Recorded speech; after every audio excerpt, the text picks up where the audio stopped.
In the scorching heart of the Arizona desert, where the sun beats down mercilessly and life hangs by a thread, an impossible encounter changed everything. Jack Malone, a weathered cowboy with more regrets than hopes, was bleeding out under the relentless sky when he saw something that defied all logic, a being from another world, broken and dying just like him. In that moment of shared desperation, Jack made a choice that would shatter the boundaries of reality itself. What happened when a dying man saved a creature from the stars? How did one act of compassion ripple across the fabric of existence? This is the story of sacrifice, redemption, and the unfathomable price and reward of reaching across the impossible divide between worlds. From the dusty trails of a forgotten ranch to the edges of cosmic mystery, prepare yourself for a journey that will make you question everything you thought you knew about life, death, and the connections that bind all living beings across the infinite universe. Jack Malone had always known the desert would be his grave. At 63 years old, with lungs ravaged by decades of cigarettes and a heart that had given up on hope long before his body started failing, he'd made peace with that fact. The small ranch he'd inherited from his father had become both his sanctuary and his prison, a place where he could live out his remaining days away from the world that had taken everything from him. His wife Sarah had left him 15 years ago, taking their daughter Emma with her, and he hadn't blamed them one bit. He'd been a drunk, a failure, a man who chose the bottom of a bottle over the people who loved him. The ranch, with its broken fences and half-dead cattle, was all he deserved. That morning had started like any other. Jack woke before dawn. Coughing up blood into a handkerchief, he quickly stuffed into his pocket where he wouldn't have to look at it. The doctors had told him 6 months ago that the cancer had spread. That treatment might buy him a year if he was lucky. He'd walked out of that office and never gone back. What was the point? He had no one to live for, nothing to fight for. The ranch would be sold for debts when he died, and that would be the end of the Malone legacy. A whimper, not a bang. He'd been riding out to the far pasture to check on a broken water pump when it happened. His horse, an old Maori named Dusty, who was probably as close to death as he was, had spooked at something. Jack, weakened by a coughing fit, had lost his grip and been thrown hard against a rock outcropping. He felt his ribs crack, felt something tear inside him that shouldn't tear. When he tried to stand, his legs wouldn't respond. Blood pooled beneath him, soaking into the sand. Lying there, staring up at the pale morning sky, Jack thought about all the things he'd never said, never done. He thought about Emma, who would be 32 now, probably with kids of her own that he'd never meet. He thought about the last thing Sarah had said to him. "You're already dead, Jack. You just haven't stopped breathing yet." She'd been right, as always. He'd been a ghost for years, haunting the ruins of his own life. That's when he heard the sound. At first, he thought it was a jet, or maybe distant thunder, but it grew louder, more intense, until the air itself seemed to vibrate with it. Jack turned his head, the movement sending fresh waves of pain through his broken body, and saw something streak across the sky. It wasn't a plane. It moved too fast, changed direction too sharply, and it was leaving a trail of strange violet light in its wake. The object, a craft, he realized, though unlike any aircraft he'd ever seen, was clearly in trouble. It spiraled and lurched, losing altitude rapidly. Jack watched, mesmerized despite the blood filling his lungs, as the thing came down about 100 yards from where he lay. The impact sent up a plume of dust and sand, and the desert floor shook beneath him. For several minutes, nothing happened. Jack could hear his own labored breathing, could feel his consciousness starting to fade at the edges. He should have been terrified, should have been praying or thinking about his life, but instead he found himself curious. In all his years, he'd never seen anything like this. If he was going to die today, at least it wouldn't be boring. Then he saw it emerge from the wreckage. The being was humanoid in shape, but clearly not human. It stood perhaps 7 feet tall, with skin that seemed to shimmer between silver and blue, like oil on water. Its limbs were too long, too elegant, and it moved with a grace that seemed impossible for something so clearly injured. One of its arms hung at an unnatural angle, and there was a substance leaking from its side that might have been blood. It glowed faintly, like liquid starlight. The creature took 3 steps from the wreckage and collapsed. Jack could see it trying to crawl forward, could see the desperation in its movements. It was dying, just like him. 2 beings from different worlds, both bleeding out under the same indifferent sun. Something stirred in Jack's chest, something he thought had died years ago. He couldn't save himself, couldn't undo all the damage he'd done to his own life. But maybe he could do this one thing. Maybe, in the last moments of his worthless existence, he could matter. With strength he didn't know he still possessed, Jack began to drag himself toward the alien. Every inch was agony. His broken ribs ground against each other. His vision swam with black spots, and blood bubbled from his lips with each gasping breath. But he kept moving, hand over hand, pulling his useless legs behind him, leaving a trail of red in the sand. It took him 20 minutes to cross those 100 yards. By the time he reached the creature, he could barely see, barely think, but he could still act. The alien's wounds were worse than his own deep gashes that leaked that strange luminous fluid. Jack pulled off his shirt, pressing it against the worst of the injuries, using his belt to create a makeshift tourniquet around the creature's damaged arm. The alien's eyes, large, dark, and filled with an intelligence that transcended language, locked onto Jack's. In that moment, something passed between them. Recognition, understanding, gratitude. The creature lifted one trembling hand and placed it against Jack's chest, right over his failing heart. Jack felt warmth spread through him, felt the alien's touch like electricity, like sunlight, like something he had no words to describe. Then the world went dark, and Jack Malone knew nothing more. Jack woke to sunlight streaming through a window he didn't recognize. For a moment, he lay perfectly still, convinced he was dreaming or hallucinating or dead. The last thing he remembered was the alien's hand on his chest, the strange warmth, the darkness closing in. This should be impossible. He should be dead in the desert, picked clean by vultures. But he wasn't. He was in a bed, in what appeared to be his own bedroom, though he couldn't remember how he'd gotten there. Jack sat up slowly, bracing for the pain that should come with broken ribs and internal bleeding. It didn't come. He felt fine. Better than fine, actually. Better than he'd felt in years. He pulled up his shirt, expecting to see bruises, bandages, something. His skin was unmarked, as if yesterday's catastrophic injuries had never happened. His hands trembled as he pressed them against his ribs, feeling for breaks that weren't there. He took a deep breath, waiting for the familiar burning in his lungs, the wet rattle that had plagued him for months. Nothing. His breath came clear and easy. Jack stumbled to the small mirror hanging over his dresser and stared at his reflection. The man looking back at him was familiar, but wrong somehow. The deep lines around his eyes seemed less pronounced, the gray in his beard less pervasive. He looked like a version of himself from 10 years ago. "What the hell?" he whispered, and even his voice sounded stronger, clearer. Jack's mind raced back to the desert, to the crash, to the alien. Had it been real? Had any of it been real? He rushed to the window and looked out toward the far pasture where it had all happened. In the distance, he could see disturbed earth, scorched sand, but no wreckage, no craft. Had someone cleaned it up? Had the government already been here? A sound from outside made him freeze. Footsteps on his porch, slow and deliberate.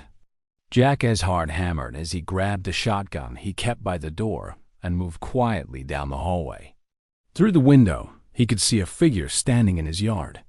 Tall, too tall. Jack's breath caught in his throat. The alien stood in the morning light, looking somehow more solid, more present than it had yesterday. The creature's wounds had healed, though there were silvery scars across its torso where Jack's shirt had been wrapped. It wore what appeared to be clothes now, a simple tunic-like garment that seemed to shift color slightly in the sun. When it saw Jack through the window, it raised one hand slowly, palm out, in what Jack recognized as a universal gesture of peace. Jack set the shotgun down and opened the door. The two beings, human and alien, stood facing each other for a long moment. Then the creature spoke, and impossibly, Jack understood. The words didn't come through his ears, but seemed to form directly in his mind, bypassing language entirely. "You saved my life," the alien communicated. "When you were dying yourself, you chose to help me. This is rare. This is precious. In return, I have healed you. Your cancers are gone. Your damaged organs are restored. I have given you what my people call the first gift, the gift of continued life." Jack's legs went weak, and he grabbed the doorframe for support. "The cancer? It's really gone?" "Yes, you will live many more years now, if you choose to. But there is more."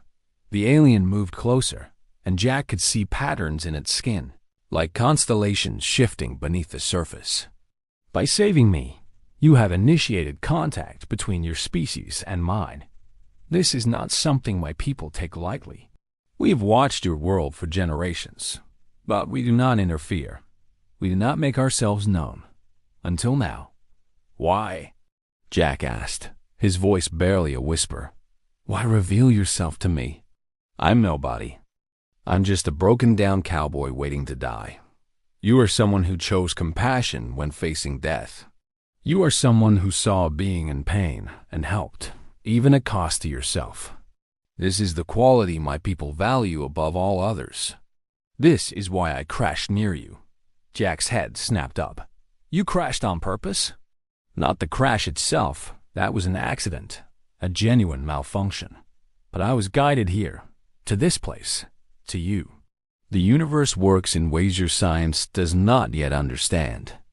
Connections form across vast distances. Your act of kindness yesterday has created a bridge between our worlds, and that bridge cannot be unbuilt. Over the next hours, the alien, who told Jack to call him Aaron, though Jack suspected this was a simplified version of a name his human tongue couldn't pronounce, explained the situation. Aaron's people, the Vianari, were explorers and observers, a species millions of years older than humanity. They had mastered technologies that seemed like magic, had explored distant galaxies, had seen the birth and death of stars. But they had also learned a hard lesson, that interference in the development of younger species usually led to disaster. "We watch," Aaron explained as they sat on Jack's porch, watching the sun climb higher. "We observe. We take notes and we learn. But we do not touch. We do not interact. To do so is to risk corrupting the natural evolution of a species, to make them dependent on us rather than allowing them to grow on their own. But you're breaking that rule now," Jack said.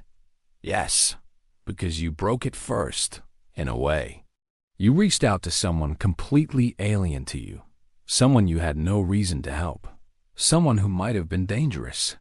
You saw suffering and you acted. That is a sign, Jack Malone. A sign that perhaps your species is ready for contact. Or at least, that some of you are."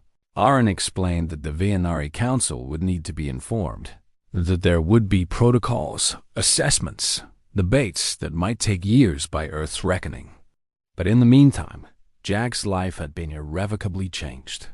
The healing Aaron had performed wasn't just physical. Jack would find that his mind worked more clearly, that he remembered things with perfect clarity, that his body responded to his will in ways it never had before. He wasn't superhuman, but he was the best possible version of human. "There's a catch, though, isn't there?"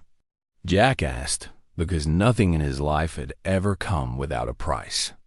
Aaron's large eyes fixed on him with something that might have been sympathy. "Yes, there is what we call the burden of knowledge. You now know that humanity is not alone, that we exist, that we are watching. You cannot share this knowledge openly without proof, and I cannot stay to be that proof. My ship repairs itself even now, hidden in a fold of space you cannot perceive. I will leave within days, and you will be left with memories that others will call delusions or lies. So I'm supposed to just go back to my normal life? Pretend this didn't happen? No, Arn said softly. Your life will never be normal again. But you have been given a gift, Jack Malone. You have been given time. Time to heal not just your body, but your spirit. Time to rebuild what you have broken. Time to show others the same compassion you showed me. What you do with this time is up to you. That night, after Arn had returned to his hidden ship, Jack sat alone in his house and thought about what he'd been told. He thought about Emma, about Sarah, about all the bridges he'd burned. He had time now, time he'd never expected to have. But time alone wasn't enough. He had to decide what to do with it. He had to decide if he was going to waste this second chance the way he de-wasted his first life, or if he was going to become someone worthy of the gift he'd been given. As he lay in bed that night, feeling his strong, steady heartbeat, feeling the absence of pain that had been his constant companion for so long, Jack Malone made a decision. He would change. He would become better. He would prove that the universe hadn't made a mistake in giving him this chance. Tomorrow, he would start the hard work of becoming the man he should have been all along. The first week after Arin's departure was the strangest of Jack's life. And that was saying something considering he'd recently been healed by an alien. The physical changes were the most obvious. Jack woke every morning feeling strong, energized, ready to tackle the day's work. The ranch, which had been falling apart through his neglect, suddenly seemed manageable. He fixed a broken water pump, mended miles of fence, repaired the barn roof that had been leaking for 3 years. He worked from sunup to sundown and never felt tired. But the real changes went deeper than muscle and bone. Jack found himself remembering things with a clarity that was almost frightening. Conversations from decades ago played back in his mind with perfect fidelity. He could recall the exact expression on Sarah's face the night she told him she was leaving, the precise words Emma had used when she said she never wanted to see him again. These memories, which he'd spent years trying to drown in whiskey, now stood before him in sharp relief, unavoidable and demanding to be acknowledged. It hurt, God, it hurt worse than any physical pain ever had. But Jack didn't run from it this time. Arin had told him he had time, but Jack knew that time without action was meaningless. On the 8th day after the alien's departure, Jack drove into town for the first time in months. The drive itself was significant. He'd been too sick, too drunk, or too afraid to make the trip in years. Now, with steady hands and clear eyes, he navigated the dusty roads into Cooper's Bend, the small town where he'd once been known, once had friends, once had a life. The looks he got when he walked into the general store were a mixture of surprise and suspicion. Martha Hendricks, who ran the place and who'd known Jack since he was a boy, actually took a step back when she saw him. "Jack Malone," she said, her voice wary. "I heard you were on your deathbed." "I got better," Jack said simply, and it wasn't exactly a lie. He bought supplies, paid his long-overdue tab, and asked Martha for Emma's current address. The old woman studied him for a long moment, then wrote it down on a piece of paper with trembling hands. "She's in Phoenix now. Married. Has 2 kids. Jack, if you're planning to disrupt her life..." "I'm not," Jack interrupted gently. "I just want to write her a letter. Tell her some things I should have said a long time ago. She doesn't even have to respond. I just need to say them." Martha's expression softened slightly. "You look different, Jack. Not just healthier. Different in the eyes." "I feel different," he admitted. "I'm trying to be different." That night, Jack sat at his kitchen table with pen and paper and began the hardest task he'd ever undertaken. How do you apologize for being a failure as a father? How do you express regret for wasted years, broken promises, pain inflicted through neglect and addiction. Jack wrote and rewrote, crumpled pages filling his trash can. Finally, around midnight, he managed to produce something honest and simple. He didn't make excuses. He didn't ask for forgiveness.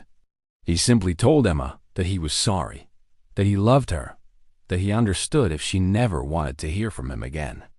He told her that he was different now, that something had happened to give him a second chance, and that he was trying to use it wisely. He gave her his phone number and email, and he told her that even if she never contacted him, he hoped she was happy and loved, and that he was proud of her for surviving his failures as a father. Mailing that letter felt like jumping off a cliff. Jack drove to the post office, held the envelope in his hands for 10 minutes, and finally dropped it in the slot before he could change his mind. What would happen next was out of his control. All he could do was wait and hope, and try to be worthy of a response if one came. The change in Jack didn't go unnoticed. Over the following weeks, neighbors started stopping by the ranch, ostensibly to check on him, but really to see if the rumors were true, that Jack Malone was sober, healthy, and apparently determined to resurrect his dying property. Old Tom Garrett, whose land bordered Jack's to the east, showed up with a bottle of whiskey as a gift, the way neighbors had always done in this part of the country. Jack looked at that bottle for a long moment, feeling the old pull, the familiar thirst that had ruled his life for so long. Then he looked at Tom and shook his head. "I appreciate the thought, but I don't drink anymore. Haven't touched a drop in weeks, and I don't plan to start again." Tom's eyebrows shot up. "You serious?" "Jack, I've known you 30 years. You've been promising to quit since before your wife left." "I know," Jack said quietly. "But things are different now. I'm different now." "What changed?" Jack thought about Oren, about the crash, about dying in the desert and being saved by something from beyond the stars. He thought about the secret he carried, the burden of knowledge that Arn had warned him about. Let's just say I had a wake-up call, a reminder that life's too short to waste. Word spread through the small rural community. Jack Malone was transformed. He attended the Sunday potluck at the church for the first time in a decade, sitting quietly in the back and helping clean up afterward. He volunteered to help repair the fence at the community park. He paid off old debts, made amends where he could, and quietly worked to rebuild the reputation he'd destroyed. Not everyone was ready to forgive. Sam Patterson, whose daughter Jack had nearly hit while driving drunk 5 years ago, told him to his face that he didn't care if Jack was sober now, that some things couldn't be forgiven. Jack accepted this without argument. "You're right," he said simply. "I can't undo what I did. I can only try to be better going forward. But I understand if that's not enough for you." 3 weeks after mailing his letter to Emma, Jack's phone rang. He almost didn't answer. He so rarely got calls that he'd nearly forgotten he had a phone. The number was unfamiliar, but something made him pick up. "Dad?" The voice was tentative, hesitant, and Jack's heart stopped. "Emma," he breathed. "Emma, you called. I got your letter." There was a long pause, filled with years of pain and disappointment. "I don't know if I can forgive you. I don't know if I want you in my life. But the letter, it didn't sound like you. It sounded honest. It sounded like someone who actually meant what they were saying." "I do mean it," Jack said, tears streaming down his face. "Every word. Emma, I know I can't fix the past.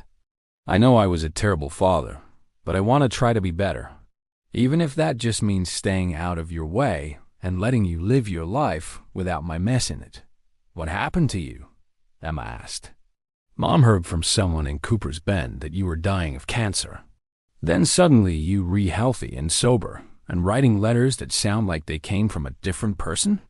Jack thought carefully about his answer. "I almost died," he said finally. "I was out in the desert, bleeding out, and I thought it was over. But something happened, something I can't fully explain, and I got a second chance. I decided not to waste it." They talked for an hour. Emma was cautious, and Jack didn't push. She told him about her life, her husband Marcus, her children Noah and Sophie. Jack listened hungrily to every detail, memorizing every word with his enhanced recall. When Emma finally said she had to go, she hesitated before hanging up. "Maybe," she said slowly, "maybe we could talk again sometime. Not often, and I'm not making any promises. But maybe once in a while. I would like that," Jack said, his voice thick with emotion. "More than you know." After she hung up, Jack sat in the growing darkness of his house and cried. Not tears of grief, but of gratitude, of hope, of something he hadn't felt in years, the possibility of redemption. Arn had given him time and health, but Emma had given him something even more precious, a chance, however slim, to prove he could change. Summer burned into autumn, and Jack's transformation continued. The ranch, which had been on the verge of foreclosure, slowly came back to life under his careful stewardship. He bought 4 new cattle with money he saved by not drinking, and he nurtured them like they were his children.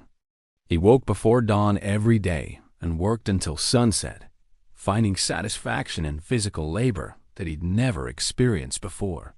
But the real work was internal, the daily choice to be better, to do better, to deserve the miracle he'd been given.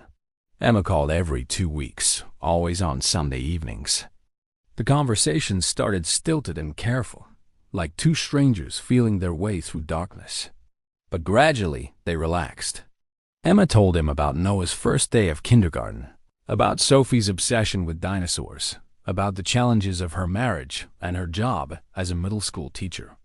Jack listened and shared pieces of his own life, the ranch's slow recovery, his growing involvement in the community, the strange contentment he'd found in solitude and hard work. What he didn't tell her about was Arn. True to his word, the alien had departed, but he'd left something behind, a small device, no bigger than a coin, that Jack kept hidden in his sock drawer. Arn had called it a resonance key, and he'd explained that it would allow them to communicate across the vast distances of space, though the communication would be slow, sometimes taking weeks for messages to travel back and forth. Jack had used it only once, about a month after Arn left, pressing his thumb to the smooth surface and thinking the message he wanted to send. "Thank you. I'm trying to be worthy of what you gave me." 3 weeks later, he'd felt the device warm in his pocket, and when he touched it, Arn's response had flooded his mind. "The worth was always within you, Jack Malone. I merely helped you survive long enough to find it." But as autumn deepened and Jack's new life became more established, complications arose. The secret he carried began to weigh on him. He'd seen news reports about UFO sightings, about government cover-ups, about people who claimed to have been contacted by aliens, and he'd feel like a fraud. He knew the truth. He'd met them, been healed by them, had proof of their existence. And he could say nothing. It was Tom Garrett who noticed something was off. The old rancher had become something of a friend, stopping by once a week to check on Jack and share news from town. One evening in early October, as they sat on Jack's porch watching the sunset, Tom said, "You want to tell me what really happened, Jack?" "What do you mean? Come on. I've known you your whole life. Nobody changes like you've changed without something major happening. You were dying of cancer. Everybody knew it. Then suddenly you're healthier than men half your age. You're sober, focused, different. And sometimes you get this look in your eyes, like you're seeing something the rest of us can't see." Jack was quiet for a long moment. "If I told you something that sounds impossible, would you believe me?" "Depends on what it is." "I met someone," Jack said carefully. "Someone who helped me? Someone who gave me a second chance at life. A woman?" Tom asked, eyebrows raised. Jack laughed despite himself. "No, not a woman. Something else. Someone else." He took a deep breath. "Tom, what do you think about life on other planets?" Tom frowned. "You mean like aliens? Little green men and all that?" "Not little, not green. But yes, aliens." The old rancher studied Jack's face carefully. You're serious. Dead serious. Jack, if you're trying to tell me that aliens cured your cancer, I'm going to have to call the hospital and get you checked out. I know how it sounds, Jack said. Believe me, I know. But it's the truth. Something crashed out in my far pasture. Something from somewhere else. It was hurt dying. I helped it, and it helped me. That's why I'm still alive. That's why everything changed. Tom was silent for so long that Jack thought he might just get up and leave. Finally, the old man said, "Show me." "Show you what?" "Whatever proof you've got. Because, Jack, I want to believe you. You've earned that much from me with how you've changed. But I need something more than just words." Jack hesitated, thinking about the resonance key hidden in his drawer, thinking about Aren's warnings about revealing the truth. But he also thought about the burden of keeping this secret alone, about what it meant to have one person, just one, who believed him. "Wait here," he said, and went inside. He returned with the coin-sized device, holding it out on his palm. In the fading light, its surface seemed to shimmer with inner luminescence, colors that shifted and moved like oil on water. "What is it?" Tom breathed. "It's a way to communicate with them, with him, the one who saved me. His name is Aren." Jack touched the device, and it pulsed with light. "I've only used it once, but it's proof. It's real." Tom reached out slowly, as if afraid the device might disappear. When his finger touched it, the light intensified, and Tom jerked back. "Jesus, Mary, and Joseph," he whispered. "It's real. Jack, it's actually real." "Yeah," Jack said. "It is. And you're the first person I've told. The only person who knows." Over the next hour, Jack told Tom everything. The crash, the creature, the healing, the conversations with Aren, the burden of knowledge, the gift and curse of knowing humanity wasn't alone. Tom listened without interrupting, his weathered face growing more serious with each revelation. "So, what are you going to do?" Tom finally asked. "You can't keep this secret forever." "I don't know," Jack admitted. "Aren said his people would make contact eventually, when they decide humanity is ready. Could be years. Could be decades. Until then, I'm supposed to just live my life and try to be the best version of myself I can be. That's a hell of a responsibility. Tell me about it." Tom stood to leave, then turned back. "For what it's worth, Jack, I believe you. I don't fully understand it, and I'm probably going to lie awake all night thinking about it, but I believe you. And your secret's safe with me." After Tom left, Jack sat alone in the darkness, feeling both relieved and anxious. He'd shared the secret, broken his silence, and the sky hadn't fallen. But he'd also complicated things. Now there was someone else who knew, someone else who bore the burden. That night, Jack pressed his thumb to the resonance key and sent a message to Aren. "I told someone. A friend. I needed to share this with someone I trust. Was that wrong?" The response came faster than usual, only a week later.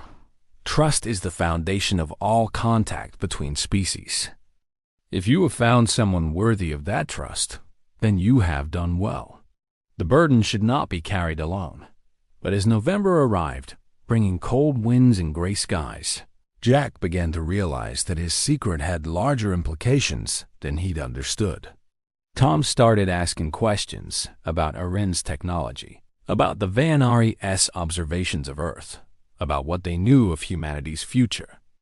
Jack couldn't answer most of them, and his ignorance frustrated him. He'd been given this incredible gift, had made this impossible contact, but he barely understood what it meant. Then Emma called with news that changed everything. She was coming to visit, for Thanksgiving. She wanted her husband and children to meet her father, to see if reconciliation was possible. "But Dad," she said seriously, "if you've fallen off the wagon, if this is all an act, I need to know now. I won't expose my kids to that.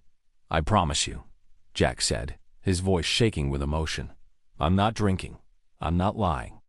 I'm really trying, Emma, and I would love more than anything to meet your family." After hanging up, Jack realized the full weight of what was coming. Emma would be here in 3 weeks. She would see his life, his home, meet his friends. She would judge whether his change was real or just another false promise. And somewhere in the back of his mind, Jack wondered, what if she sensed that something was different about him? What if his alien-enhanced health, his perfect recall, his vitality raised questions he couldn't answer? The secret that had seemed like a personal matter suddenly felt like a bomb waiting to explode, with the power to destroy the fragile reconnection he'd built with his daughter. Jack pressed the resonance key and sent another message to Arn. My daughter is coming to visit. My family. I'm terrified. What if they see that I'm different? What if they ask questions I can't answer? Aren's response came 2 days later. Then you tell them what you can, and trust them with what you must. Love requires vulnerability, Jack Malone. Even when that vulnerability means revealing things that seem impossible. The 3 weeks before Emma's arrival passed in a blur of anxious preparation. Jack cleaned his house until it gleamed, fixed everything that was broken, stocked his pantry with enough food to feed an army. He bought a new bed for the spare room, child-proofed the house as best he could remember, and lay awake at night imagining all the ways this could go wrong. What if Emma saw through him? What if his kids were afraid of him? What if Marcus, Emma's husband, saw him as the drunk and failure everyone else in Cooper's Bend remembered? Tom stopped by the day before Emma was due to arrive and found Jack pacing the kitchen like a caged animal. You're going to wear a hole in the floor, the old rancher observed. What if this is a mistake? Jack asked, voicing the fear that had been growing in his chest. What if I'm not ready? What if I disappoint them again? Jack, listen to me. Tom grabbed his friend's shoulders and forced him to make eye contact. You're not the same man you were. Everyone can see that. Anna will see it too. Just be honest with her. Be yourself. That's all you can do. But what if myself isn't enough? Then it isn't, but at least you'll know you tried. That night, alone in his house, Jack pulled out the resonance key and held it in his palm. He didn't send a message, just felt its warmth, its faint pulse that seemed to echo his own heartbeat. Somewhere out among the stars, Aren was living his life, traveling to worlds Jack couldn't imagine. But this small device connected them, served as a reminder that the universe was larger and stranger than most people dreamed. Give me strength, Jack whispered to the device, to Aren, to whatever cosmic forces had brought them together. Help me not screw this up. Emma's car pulled into the driveway at 2 o'clock the following afternoon. Jack stood on his porch, hands trembling, as he watched his daughter emerge. She was beautiful Sarah's eyes, his own stubborn chin, and a wariness in her expression that broke his heart. Behind her came Marcus, tall and solid, with protective hands on the shoulders of 2 children who peeked out from behind their parents with wide, curious eyes. Hi, Dad, Emma said, and those 2 words contained multitudes' hope and fear, anger and tentative forgiveness, the weight of years and the possibility of healing. Hi, sweetheart, Jack managed, his voice rough. You look wonderful. The first hour was awkward, everyone treading carefully around the elephant in the room. Jack's past, his failures, the reason they'd been estranged for so long. But then, Noah, the 5-year-old, spotted Jack's old horse Dusty in the corral, and the spell broke. Can I pet the horse? The boy asked, looking up at Jack with eyes full of wonder. Of course, Jack said, crouching down to the child's level. Would you like me to show you how to brush her? She's very gentle. Noah nodded enthusiastically, and Jack led the boy to the stable, acutely aware of Emma watching every movement, every interaction. He showed Noah how to approach Dusty slowly, how to let her smell his hand first, how to brush in long, smooth strokes. Sophie, the 3-year-old, wanted to join too, and soon both children were giggling as the old Mar nuzzled them gently. Marcus came to stand beside Jack, watching the scene. They've never been around horses before, he said quietly. City kids, Well, there's plenty of space here for them to run around, Jack offered. If you all wanted to visit more often. Marcus studied him for a long moment. Emma's told me about you, about how things were before. I'll be honest, I didn't want to come. I didn't want to risk her getting hurt again, or the kids seeing something they shouldn't see. That's fair, Jack said, accepting the judgment without defensiveness. But she said you were different now. Said your letters sounded like they came from someone who meant what they said. And I see now what she meant. Marcus gestured toward the ranch, the repaired fences, the clean barn, the evidence of hard work and care. This isn't the place of a drunk or a quitter. I'm trying, Jack said simply. Every day, I'm trying to be better than I was. That evening, they had dinner together, the first family meal Jack had shared in 15 years. He'd made pot roast, remembering dimly that it used to be Emma's favorite, and watching her take the first bite felt like holding his breath underwater. When she smiled and said, "This is good, Dad. Really good," Jack felt something break open in his chest. After the children were in bed, the three adults sat on the porch in the cooling night air. Emma was quiet for a long time, then said, "I need to understand what happened. Mom said you were dying. The people in town said you were dying. Then suddenly you were healthy and sober and writing me letters. What changed?" Jack had known this question was coming, had rehearsed a dozen different answers. But sitting there with his daughter, feeling the weight of her need for honesty, he couldn't lie. "Something happened out in the desert," he said slowly. "Something that made me realize I was wasting whatever time I had left. I was given a second chance, Emma, and I decided not to waste it."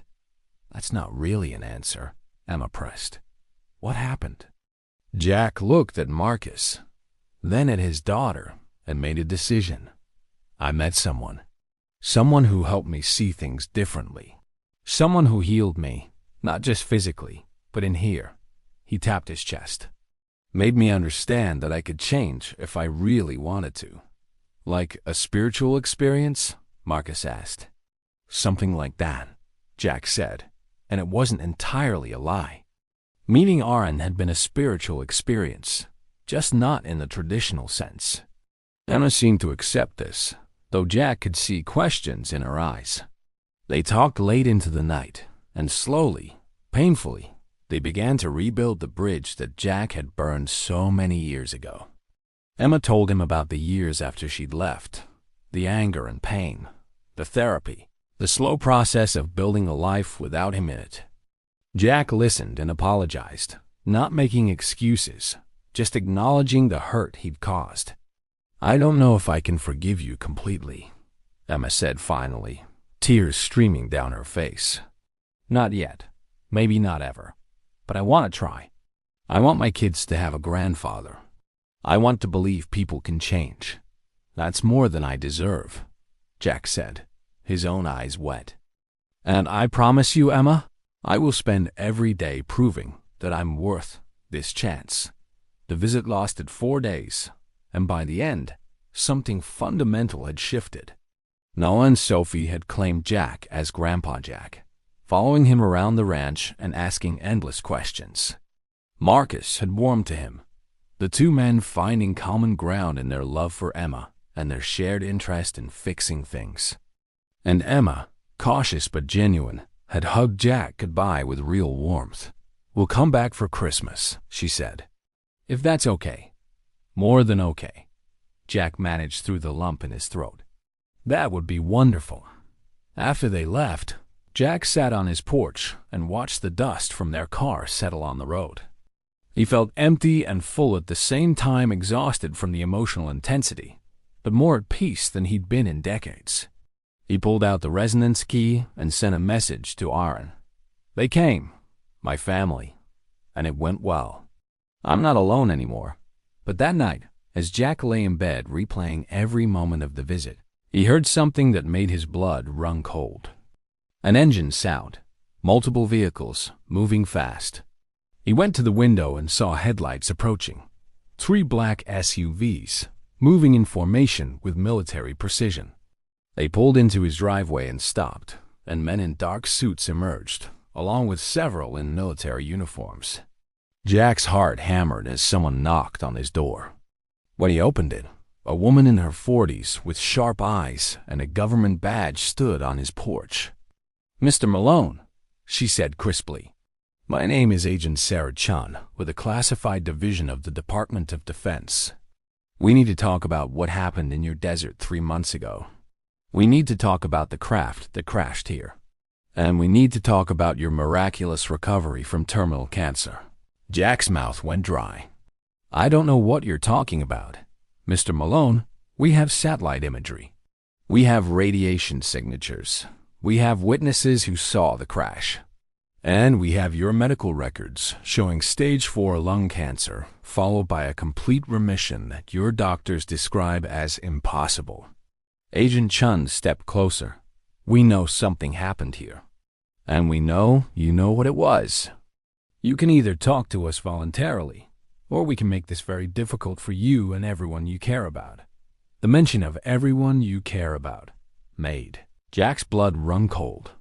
Emma. The kids. They just left a few hours ago. "Are you threatening my family?" "I'm explaining reality," Chun said. "You've had contact with an extraterrestrial entity. That makes you a matter of national security. We can do this the easy way or the hard way, Mr. Malone. But one way or another, you're going to tell us everything." Jack thought about Aaron, about the secret he'd kept, about the burden of knowledge that was suddenly crushing down on him. He thought about the resonance key hidden in his drawer, about Tom who knew the truth, about Emma who just started to trust him again. And he realized that his second chance, his miraculous new life, was about to become infinitely more complicated. "I want a lawyer," Jack said, his voice steady despite his fear. Agent Chun smiled, but there was no warmth in it. "Mr. Malone, you're not under arrest. Yet. But you are coming with us. We have a facility where we can talk privately, where you can tell us everything about your visitor. And if you cooperate, if you help us understand what happened here, then maybe, just maybe, your family can go on living their normal lives without ever knowing about any of this." Jack stood in his doorway, caught between impossible choices. Protect the secret and risk losing Emma again, risk bringing danger to his family. Or cooperate with these people and betray Aaron's trust, potentially exposing the Vinari to a humanity that might not be ready for contact. "Give me a moment," he said. "Let me get dressed." Chun nodded, and Jack closed the door. His hand shaking, he grabbed the resonance key and pressed it hard against his palm. He sent one desperate message. "Aaron, they found out. The government. They're taking me.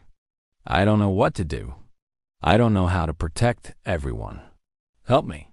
Then he hid the device in the toe of his boot, got dressed, and walked out to face whatever came next. As the SUVs pulled away from his ranch, Jack looked back at the home he'd rebuilt, the life he'd reconstructed, and wondered if he would ever see it again. The facility they took Jack to wasn't on any map. After hours of driving through the night, the SUVs descended into what appeared to be an abandoned military base in the desert, but then continued down into underground levels that went deeper than Jack could estimate. The walls were concrete and steel, the lighting harsh and clinical. Jack was placed in a room that was comfortable enough a bed, a bathroom, a table and chairs, but was unmistakably a cell. Agent Chun visited him the next morning, accompanied by 2 military officers and a man in a white coat who introduced himself as Dr. Raymond Pierce, an exobiologist. They sat across from Jack at the table, and Chun placed a thick folder between them. "Before we begin," she said, "I want to show you something." She opened the folder and spread out photographs. Satellite images showing a heat signature in Jack's desert. Radiation readings that spiked and then disappeared. Spectroscopic analysis of soil samples showing elements that shouldn't exist on Earth. And medical scans, Jack's medical scans, showing his cancerous lungs before and after. The transformation so complete, it looked like 2 different people. We've been tracking unusual phenomena for decades, Chan explained. Unexplained craft, strange energy signatures, incidents that don't fit our understanding of physics. But this is the first time we've had someone who survived direct contact. The first time we have a witness who was changed by that contact. You're unique, Mr. Malone, and that makes you incredibly valuable, or incredibly dangerous. One of the military officers added, "I'm not dangerous," Jack said quietly. "I'm just a rancher who got a second chance at life. From an alien entity," Dr. Pierce said, leaning forward with barely contained excitement. "Mr. Malone, do you understand how significant this is? Proof of extraterrestrial life? Evidence of technology far beyond our own. Contact with a species capable of healing terminal cancer with apparent ease. This could change everything. Our understanding of biology, physics, medicine, our place in the universe. Or it could start a panic," Jack countered. "Have you considered that? What happens when people learn that we're being watched? That there are beings out there more advanced than us? That maybe we're not as special as we thought?" "That's above your pay grade," the military officer said sharply. "Your job is to tell us everything. What the entity looked like, what it said, what technology it had, how to contact it again." Jack thought about the resonance key hidden in his boot, wondered if their sensors had detected it. He thought about Orin's warning that humanity might not be ready for contact, that forcing the issue could lead to disaster. And he thought about Emma, about the fragile trust they'd rebuilt, about the promise he'd made to be better. "I'll tell you what happened," Jack said finally. "But I need something in return. I need a guarantee that my family is left alone, that Emma and her kids never know about this, that they're protected." Chan considered this. "We can agree to that provided you cooperate fully. Your family will be monitored for their safety and ours, but they won't be contacted unless absolutely necessary." Over the next hours, Jack told them most of the truth. The crash, the creature, how he'd been dying himself but chose to help anyway. The healing, the conversations, Aaron's explanation of the Veyanari and their policy of observation. He left out only two things, the resonance key and Tom's knowledge. Those secrets he kept buried, even as the questions became more intense, more pressing. "How do we contact them?" Dr. Pierce asked for the third time. "Did it leave any technology? Any way to communicate?" "No," Jack lied. "Aaron said his people would make contact when they judged humanity was ready. Until then, we're on our own." "That's not acceptable," the military officer snapped. "We need that technology. The medical applications alone could save millions of lives. The energy systems, the propulsion. Do you understand what you're keeping from us?" "I understand perfectly," Jack said, meeting the man's eyes steadily. "I understand that you want to weaponize it, turn it into something for profit or power. That's exactly why Arn's people don't make contact, because they've seen it before on other worlds. The younger species gets the technology before they're ready, before they're wise enough to use it properly, and it destroys them." "So you're deciding for all of humanity?" Chan asked. "You, a recovering alcoholic rancher with a criminal record, get to determine when we're ready for contact?" The words stung because they were true. Who was Jack to make these decisions? But then he thought about the choice he'd made in the desert, dying and in pain, to help a creature he didn't understand. He thought about the compassion that had earned him this second chance. "I'm not deciding anything," Jack said. "I'm just telling you what happened. Aaron healed me because I helped him when I had nothing to gain from it. That's the quality his people value, compassion, selflessness. If you want to make contact with them, maybe start by demonstrating those qualities instead of trying to steal their technology." The interrogation continued for 3 days. They asked the same questions in different ways, trying to catch him in contradictions, trying to break him down. They offered him money, threatened him with imprisonment, appealed to his patriotism and his sense of responsibility. But Jack held firm. He told them what happened, and that would have to be enough.